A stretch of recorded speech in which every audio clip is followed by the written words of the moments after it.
स्वागत है आपका हमारे YouTube चैनल व्हाट इज में एक बार फिर से। आज की इस वीडियो में हम लोग डिस्कस करने वाले हैं CVC के बारे में, यानी सेंट्रल विजिलेंस कमीशन के बारे में कि आखिरकार होता क्या है, इसका काम क्या होता है, इसकी स्थापना क्यों की गई थी, इसमें मेंबर्स कितने होते हैं, इसका हेड कौन होता है। इन सभी टॉपिक्स के बारे में हम लोग डिस्कस करने वाले हैं इस वीडियो में।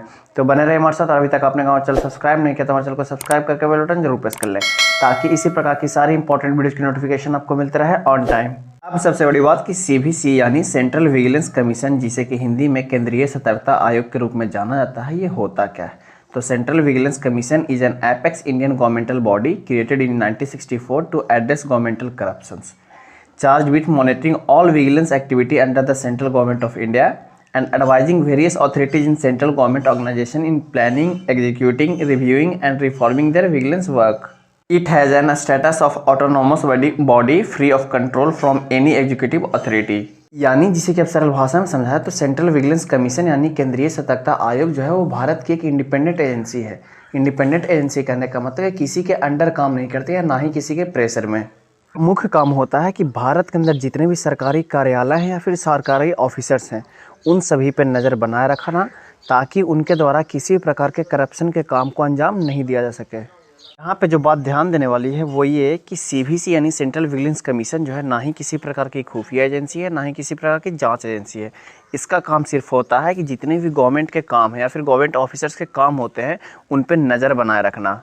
के अलावा भारत में जितनी केंद्रीय एजेंसियां हैं, केंद्रीय एजेंसियां कहने का मतलब जैसे कि हो गया रॉ, IB, CBI, इन सभी को सतर्कता से जुड़े मामले पे और करप्शन से जुड़े मामले पे सलाह देना और इनका मार्गदर्शन करने का भी काम होता है सेंट्रल विजिलेंस कमीशन का। अगर इसे किसी भी प्रकार के गवर्नमेंट के कामों में या फिर गवर्नमेंट ऑफिसर्स के कामों में करप्शन का मामला दिखता है तो वो इसके खिलाफ रिपोर्ट तैयार करती है और रिपोर्ट तैयार करके केंद्र सरकार के पास भेजती है।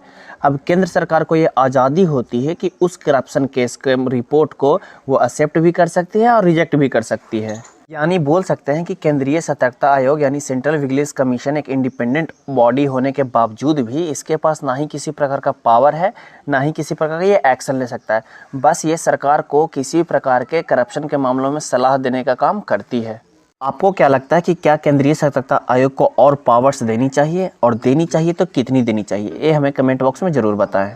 अगर आपको ये वीडियो अच्छा लग रहा हो और हेल्पफुल लग रहा हो तो आपसे रिक्वेस्ट है कि वीडियो को 2 सेकंड पॉज करके लाइक जरूर कर दें, क्योंकि होता कि आपको वीडियो अच्छा भी लगा, हेल्पफुल भी लगा, आपने पूरा देखा भी, पर आप बाद में उसे लाइक करना भूल जाते हो। तो आपसे रिक्वेस्ट है कि वीडियो को पॉज करके लाइक जरूर कर दें। अब इसके लिए केंद्रीय सतर्कता आयोग क्या करती है कि एक वार्षिक रिपोर्ट जारी करती है, वार्षिक लिस्ट जारी करती है, जिसमें ये बताया जाता है कि कौन कौन से करप्शन के मामले की रिपोर्ट जो है उन्होंने सरकार के पास भेजा है, कौन कौन से मामले सरकार ने एक्सेप्ट किए हैं, कौन कौन से मामले पेंडिंग हैं, कौन कौन से मामले रिजेक्ट किए गए हैं, सारे चीज़। केंद्रीय सतर्कता आयोग के द्वारा जारी किए गए वार्षिक रिपोर्ट केवल इसके कामों को ही नहीं दर्शाता है, पर यह भी दिखाता है कि सिस्टम में क्या क्या फेल्यूर हुए जिसके कारण सिस्टम में करप्शन के मामले बढ़े, क्या क्या इन्होंने सरकार को सजेशन दिया जो कि सरकार ने रिजेक्ट किया जिसके कारण करप्शन के मामले बढ़े। ये भी चीज़ दिखाता है इसका एनुअल रिपोर्ट। इसकी जो स्थापना है वो के संथानम कमेटी के एडवाइस पे करप्शन को रोकने के लिए 11 फरवरी 1964 को की गई थी, और इसके जो चेयरपर्सन होते हैं वो होते हैं सेंट्रल विजिलेंस कमिश्नर, और इसके जो पहले सेंट्रल विजिलेंस कमिश्नर थे यानी चेयरपर्सन थे वो थे नितूर श्रीनिवास राव।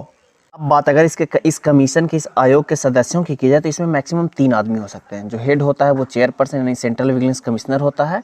इसके अलावा 2 सदस्य और हो सकते हैं जो कि विजिलेंस कमिश्नर होते हैं।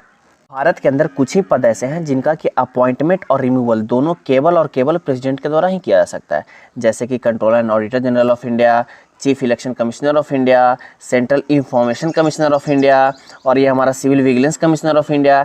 इन सभी का अपॉइंटमेंट और रिमूवल ये दोनों जो है केवल प्रेसिडेंट के द्वारा किया जा सकता है।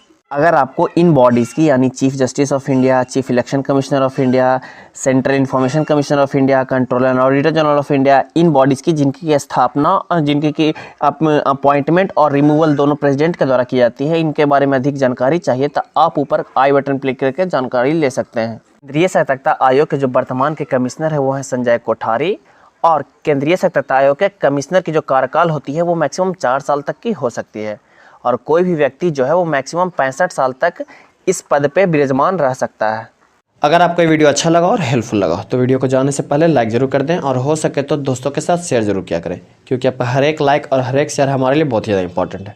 और अभी तक आपने अगर हमारा चैनल सब्सक्राइब नहीं किया तो हमारे चैनल को सब्सक्राइब करके बेल बटन जरूर प्रेस कर लें, ताकि इसी प्रकार की सारी इंपॉर्टेंट वीडियोज़ की नोटिफिकेशन आपको मिलते रहे ऑन टाइम।